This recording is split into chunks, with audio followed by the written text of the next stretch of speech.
दार्शनिकों ने भागवत के श्रवण की विधि बताई। क्या विधि है? बोले सबसे पहले तो कथा सुनने की उत्कट इच्छा हो, फिर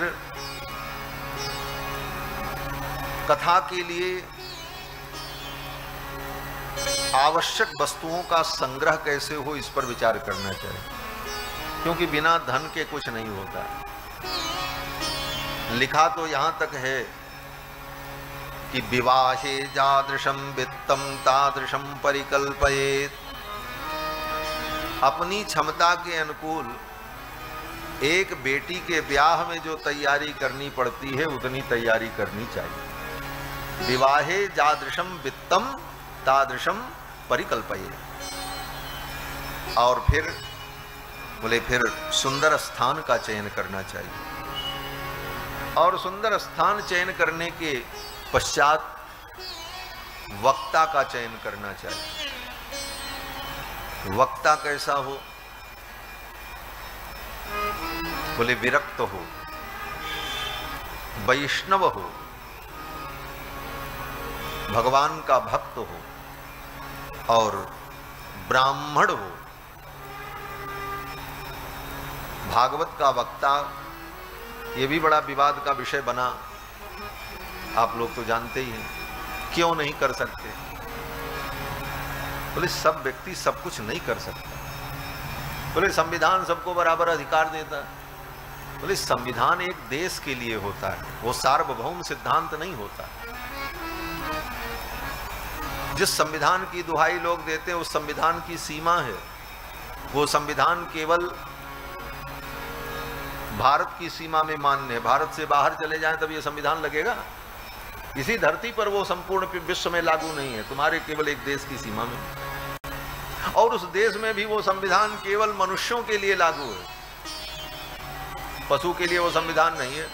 कोई पशु किसी को मार दे तो उसके ऊपर 302 का मुकदमा थोड़ी चलता है।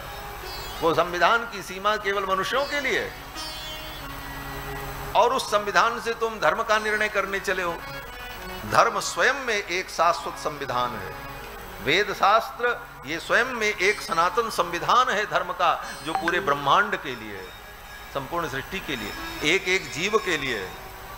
एक पशु को भी तुम दुख दोगे तो हमारा धर्म संविधान कहता है इसका पाप तुमको भोगना पड़ेगा, इसका फल ये हो। ये शाश्वत संविधान है। और ये संविधान, इस संविधान के जो नियम हैं वो अपने स्वयं के नियम हैं, उसमें तुम्हारे नियम लागू नहीं होते। सब बात बराबर नहीं होती। दूध तो बकरी का भी होता है, और दूध गाय का भी होता है, और दूध जो है कुतिया का भी होता है। तो कहो दूध सब बराबर। तो जहां पर शंकर जी का अभिषेक करना हो वहां कुतिया के दूध से अभिषेक होगा? संभव है? यद्यपि वो दूध है, वह दूध उस बच्चे के लिए पोषण कारक है जो उसका बच्चा हो, परंतु जहां दूध की बात आएगी वहां तो फिर दुष्टाम गाम परित्यज्य कम कह दुहेत शीलवतीम खरीम। शास्त्र कहता है कि अगर ये कहा जाए कि दूध से भगवान को स्नान कराओ तो किसका दूध दुहने जाओगे? गाय का दूध दुहने जाओगे। अरे बोले वो गाय लात मारती है। बोले भले लात मारती है, उसके लात को बांध करके दूध निकाला जाएगा, लेकिन दूध उसी का रहेगा। गदही खड़ी रहेगी सीधी साधी तो उस गदही के दूध से अभिषेक नहीं होगा। दुष्टाम गाम परित्यज्य कह दुहेत शीलवतीम खरीम। खरी माने गदही। तो जहां पर शास्त्र जो संविधान बनाता है वह शास्त्र संविधान धर्म के लिए मान्य होता है, और धर्म के नियम में तुम्हारा संविधान और तुम्हारी दलीलें लागू नहीं होती। जो धर्मशास्त्र कहता है भागवत सुनने से फल मिलेगा, वही धर्मशास्त्र कहता है इसको कैसे सुनना चाहिए, तो उस बात को भी तो मानो है? वो कैसे सुनना चाहिए, किसको सुनना चाहिए, कौन सुनाएगा, उसकी विधि क्या होगी, ये भी वो बताता है। तो संपूर्ण बात को मानो तब तो ठीक, और नहीं तो कुछ भी मत मानो, फिर भागवत को भी मत मानो। तो भागवत कैसे सुननी? बोले सुनने सुनाने वाला वक्ता विरक्त हो, वैष्णव हो, और विप्र हो, और पुरुष हो, हाँ, पुरुष वक्ता, स्त्री वक्ता और नपुंसक वक्ता व्यास पीठ पर बैठकर भागवत की कथा सुनाने अनुष्ठान करें, ये विधि नहीं। इसीलिए आज तक के इतिहास में कहीं कोई बता दे 18 पुराण, महाभारत, रामायण, कहीं किसी स्त्री ने व्यास पीठ पर बैठकर के कथा सुनाई हो, हमको कोई बता दे। कहीं लिखा है? आज तक मिला? इतनी कथाएं सुने, कहीं कोई स्त्री सुनाती रही हो भागवत? लेकिन आज सब चल रहा है, कलयुग है। उस कथा से मनोरंजन तो होगा लेकिन पुण्य नहीं होगा। जिस पुण्य की प्राप्ति के लिए, कल्याण के लिए कथा होती है, वो प्राप्त नहीं होगा। मनोरंजन होगा, भगवान की चर्चा हो जाएगी, उस चर्चा से लोगों को आनंद मिल जाएगा, अच्छा लगेगा, लेकिन पुण्य जनकता व छेदकता उसमें नहीं होगी। जो शास्त्र कहता है पुण्य जनकता व छेदकता, वो नहीं होगी। उससे पुण्य उत्पन्न हो, पुण्य जनकत्व धर्म उसमें हो, वो नहीं होगा, और न उसका कोई फल होगा। चाहे करोड़ों रुपए लगा करके कर डालो, कोई मतलब नहीं, व्यर्थ है। तो कैसा वक्ता हो? बोले योग्य हो, तपस्वी हो, विद्वान हो, विप्र हो, आचरण संपन्न हो। ये नहीं कि पुरुष है, पढ़ा लिखा है, वेश भी साधु का है, लेकिन होटल में खाता है, बोले तो उससे भी कथा मत सुनो। हाँ? आचरण संपन्न हो। आचारहीनम न पुनंति वेदा। कोई कितना भी वेद शास्त्र पढ़ ले, लेकिन आचार विचार से हीन है तो वेद भी उसको पवित्र नहीं कर सकते। आचारहीनम न पुनंति वेदा यद्यप्यधीता सहसद्भिरंगैहि। 6 अंगों के सहित वो वेद का अध्ययन कर ले, शास्त्र पढ़ ले, लेकिन वेद भी उसको पवित्र नहीं कर सकता अगर वो आचारहीन है। अब ऐसे ऐसे वक्ता मिलेंगे महाराज, हमने देखा है। यात्रा कर रहे हैं, सड़क पे गाड़ी किनारे, सड़क पर कहीं गाड़ी रोक दी, बढ़िया होटल देखा, चलो यहीं खा लेते हैं, बढ़िया गोभी का पराठा और सब्जी और मटर पनीर खा करके मुंह पोंछ करके चल पड़े, और फिर व्यास पीठ पर गए, ज्ञान बघारा, बढ़िया खूब ज्ञान दिया संसार को। सब माया है, बंधन है, आचार नहीं है, विचार नहीं है, इसलिए वो ज्ञान सामने वाले के हृदय में नहीं उतरेगा। सुना करके चले जाओगे, मनोरंजन हो जाएगा, लेकिन वो ज्ञान तब उतरेगा जब सुनाने वाले के जीवन में, वो आचरण में हो। इसीलिए वेदों ने कहा आचारहीनम न पुनंति वेदा। आचारहीन को वेद भी नहीं पवित्र कर सकता। समय आने पर वो वेद शास्त्र भी उसका त्याग कर देते हैं। जैसे पक्षियों के जब पंख जम जाते हैं तो पक्षी घोंसला छोड़ करके उड़ जाते हैं, उसी प्रकार तुमने वेद पढ़ लिया, रामायण रट लिया, गीता रट ली, लेकिन आचार विचार नहीं है, तो जब तुम्हारी रक्षा का समय आएगा तो जितना तुम रटे हो सब चले जाएंगे, तुम्हारी एक भी रक्षा नहीं करेंगे, न वेद करेगा, न रामायण करेगा, न गीता करेगी। ये लिखा है सब। और तुमने कुछ नहीं पढ़ा, एक भी तुमको वेद की पंक्ति याद नहीं है, लेकिन आचार विचार और शिष्टाचार में तुम हो, मर्यादा का पालन करते हो, तो तुम्हारी भक्ति, तुम्हारा राम नाम तुम्हारा उद्धार कर देगा, तुम्हारा कल्याण होगा। इसलिए आचार विचार से कभी समझौता नहीं करना चाहिए। उदारता और प्रेम के नाम पर आचार विचार का त्याग नहीं करना चाहिए। लोग कहते हैं महाराज प्रेम में सब चलता है। बोले भाड़ में जाए तुम्हारा प्रेम। ऐसा प्रेम किस काम का जो धर्म के सिद्धांत को मिटा दे। ऐसे प्रेम का हम आदर नहीं करते, और ऐसा प्रेम तुम अपने पास रखो।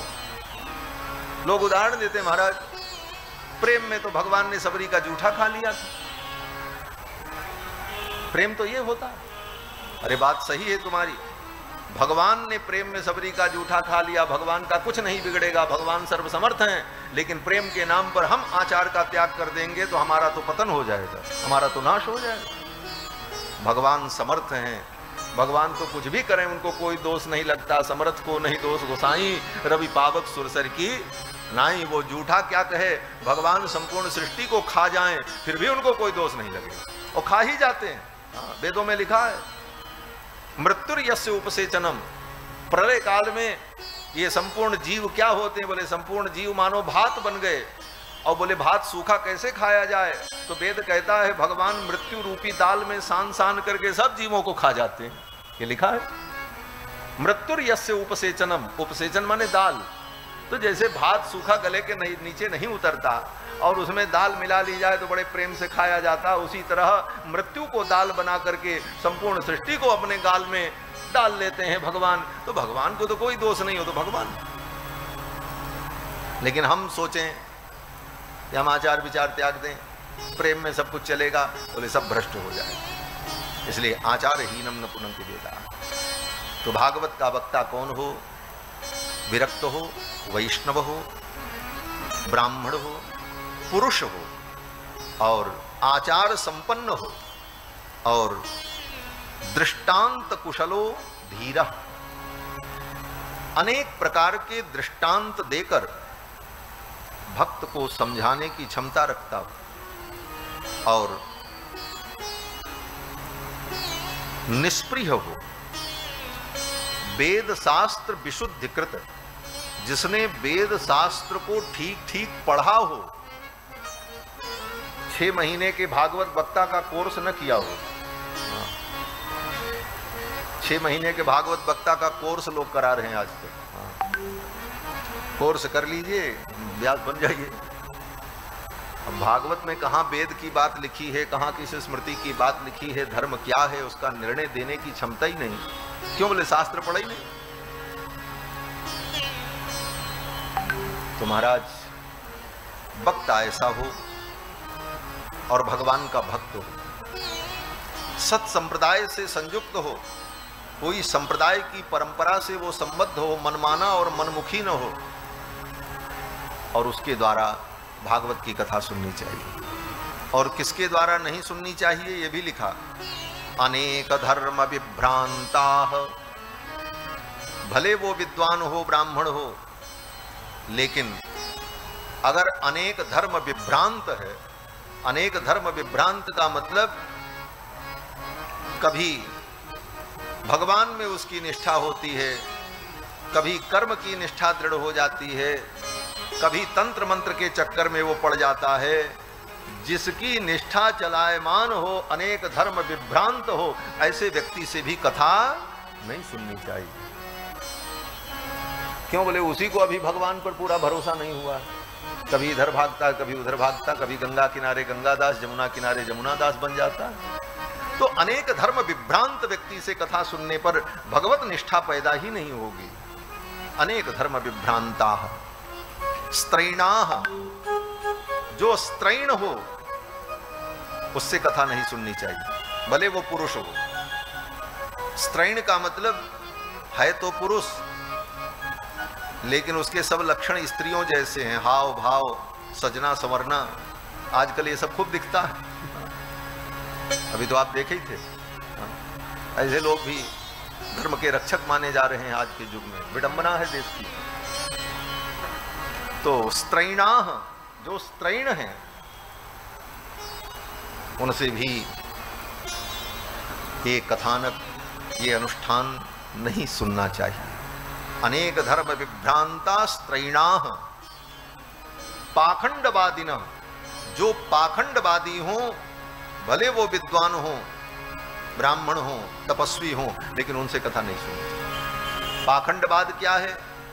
बोले धर्म का वो सब आचरण करते हैं, लेकिन किस लिए करते हैं? बोले दुनिया हमको धर्मात्मा कहे इसलिए, श्रद्धा से नहीं करते। दुनिया को दिखाने के लिए घंटों माला जप लेंगे, दुनिया के दिखाने के लिए 50 तिलक लगा लेंगे, इतनी बड़ी बड़ी माला पहन लेंगे, और एकांत में जब रहेंगे तो कुछ नहीं करेंगे। जब बाहर निकलेंगे तो सब दिखेगा।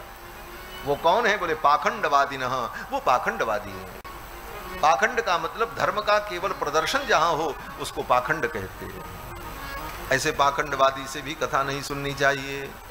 कोठरी में एक माला नहीं जपेंगे, दिन भर मोबाइल चलाएंगे, लेकिन बाहर जब जाएंगे तो हाथ में माला जरूर दिखेगी, लोग जाने कि हम माला जपते हैं। हम बहुत कड़ुआ बता रहे हैं महाराज। जपना है तो कमरे में बैठ के जप लो ना, 2 घंटे बंद करो कमरा, मोबाइल स्विच ऑफ करो और 2 घंटे माला लेकर के बैठ के रगड़ो माला, सीताराम सीताराम, कल्याण होगा। लेकिन जहाँ जपना है वहाँ नहीं जपना है। बाहर जाना है तो हाथ में माला जरूर पड़ी रहेगी, निकाल लिया, चल रही है। और बात क्या हो रही है, बोले अब से प्रधानमंत्री कौन बनेगा, वहाँ कौन जीत रहा है, वहाँ किसका बहुमत हो रहा, बात दुनिया के प्रपंच की, और हाथ में चल रही माला। बोले यही है बात, ये सब नहीं है। जपो, एकांत में बैठ करके जप लो 10 माला, एक माला जप लो, कल्याण हो जाएगा। तो महाराज पाखंड का मतलब जो धर्म केवल प्रदर्शन के लिए होता है उस धर्म को पाखंड कहते हैं। कहते हैं अनेक धर्म विभ्रांता स्त्रैणा पाखंडवादिनः सुख शास्त्र कथोच्चारे। सुख का जो शास्त्र है ये भागवत सुखदेव जी की वाणी, इस कथा को उच्चारे माने इसके सुनाने के लिए नकार्याः यदि पंडिताः, यद्यपि वो पंडित हों फिर भी उनसे सुनने लायक नहीं है।